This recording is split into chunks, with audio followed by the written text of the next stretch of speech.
میں ایک سادی سی بات کرتا ہوں، اتنے لوگ جتنے لوگ یہاں بیٹھے ہیں اگر کسی دنیا دار کے ڈیرے پہ چلے جائیں اور اس سے کوئی چیز طلب کریں اور وہ دینے کی استطاعت رکھتا ہو تو وہ کیا خالی لٹائے گا؟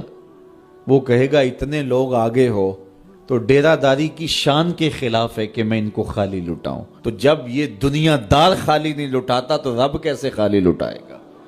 جب بندے اس کی دہلیز پہ چل کے آ جائیں تو وہ بندوں کی ضرورتوں کا کفیل ہے اور ان کے ہر درد کو جانتا ہے اور ان کی ضرورتوں کو پورا کرتا ہے۔ علماء نے کہا دعا ہر صورت قبول ہوتی ہے، یا تو یہ ہے کہ فوراً قبول ہو جاتی ہے، جو مانگا فوراً مل گیا، اور کبھی ایسا ہوتا ہے کہ فوراً نہیں ملتا، حکمت ہوتی ہے اور فوری دینا مناسب نہیں ہوتا تو اس کو فوری نہیں دیا جاتا، لیکن دعا بعد میں کچھ عرصے کے بعد اس کی ڈیمانڈ پوری کر دی جاتی ہے۔ اور کبھی ایسا ہوتا ہے نہ فوری دیا جاتا ہے نہ بدیر دیا جاتا ہے، اس دعا کو ذخیرہ کر لیا جاتا ہے اور حشر کے دن اس کا بدلہ دیا جائے گا۔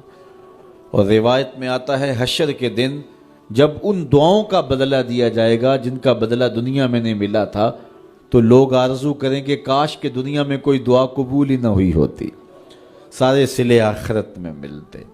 اللہ اکبر۔ کبھی ایسا ہوتا ہے جو مانگا جاتا ہے وہ نہیں دیا جاتا، اس کے بدلے میں کچھ اور چیز دے دی جاتی ہے جو اس کی ضرورت ہوتی ہے اور جو اس کے لیے مناسب ہوتی ہے۔ وہ کچھ اور مانگ رہا ہوتا ہے لیکن اللہ اپنی حکمت کے تحت اسے کچھ اور عطا کر دیتا ہے۔ بہر صورت دعا قبول ہوتی ہے اور بندوں کے اٹھے ہوئے ہاتھ اللہ پسند کرتا ہے۔ آج یہ بھی بحث چلتی ہے نہیں مانگنا چاہیے، فلاں وقت میں نہیں مانگنا چاہیے، تو وہ کہتا ہے مجھ سے مانگو جب بھی مانگو، میرا دست کرم تمہیں دینے پہ آمادہ ہے۔ اور اگر کوئی نہیں مانگتا تو فرمایا کل ما یابو بکم ربی لولا دعاؤکم، اے محبوب فرما دو اگر یہ نہیں مانگیں گے تو اللہ بھی پرواہ نہیں کرے گا۔ مانگنا تمہاری ضرورت ہے، اگر تم مانگتے رہو گے تمہاری جھولیاں بھرتا رہے گا، اور اگر تمہیں اسے نہیں پکارو گے تو وہ بھی تمہاری پرواہ نہیں کرے گا۔ تو اس کے حضور دعائیں مانگو، اپنی آرزویں پیش کرو، اپنی تمنائیں اس کے حضور پیش کرو۔ اچھا دنیا داروں سے مانگیں تو اپنے لیے مانگتے ہیں، لیکن اللہ سے مانگو تو اپنے لیے بھی مانگو، اوروں کے لیے بھی مانگو۔ وہ کریم ہے، وہ دیتا ہے اور خوش ہو کے دیتا ہے، تو اس سے مانگو، اس سے جھولی پھیلاؤ۔ اللہ سے راز و نیاز کی باتیں، جو باتیں بندہ کسی سے نہیں کر سکتا وہ اپنے رب سے ڈائریکٹ کرتا ہے، اپنے دل کے سارے دکھڑے اپنے رب کی دہلیز پہ رکھتا ہے اور اپنی ساری ضرورتیں مالک کی چوکھٹ پہ رکھ دیتا ہے، اور اس سے مانگتے ہوئے بندے کو شرم نہیں آتی، حیا نہیں آتا، بلکہ اس سے مانگتے ہوئے فخر محسوس ہو رہا ہوتا ہے کہ میں اپنے رب سے مانگ رہا ہوں۔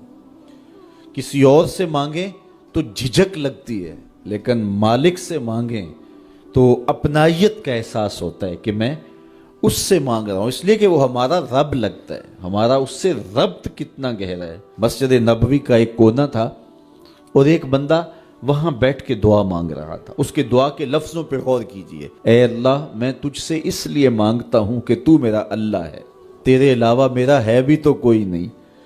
تو یہ وہ دعا مانگ رہا تھا اور مسجد نبوی کے کونے میں بیٹھا تھا۔ حضور نے دیکھا تو ایک صحابی سے کہا وہ جو دعا مانگ رہا ہے اس کو جا کے بتا دو تمہاری دعا قبول ہو گئی ہے۔ وہ مانگ اس ڈھب سے رہا ہے۔ تو یہ دعا اپنے رب سے نیاز ہے، دعا خود عبادت ہے۔ جب تمہاری ضرورتوں کا کفیل وہ ہے تو پھر اس سے نہیں مانگیں گے تو کس سے مانگیں گے؟ اور جب اس سے بندہ مانگتا ہے تو پھر وہ مانگنے والے کی لاج بھی رکھتا ہے۔ ان ربکم حیی کریم یستحیی من عبدہ اذا رفع یدیہ ان یردہما صفرا۔ تمہارا رب حیا کرنے والا کریم ہے، جب بندے اس کے سامنے ہاتھ پھیلا کے دعا مانگتے ہیں اللہ فرماتا ہے مجھے شرم آتی ہے ان کے اٹھے ہوئے ہاتھ خالی کیسے موڑوں۔ جب انہوں نے مجھ سے مانگا ہے تو میں نے بھی نہ دیا تو کون دے گا؟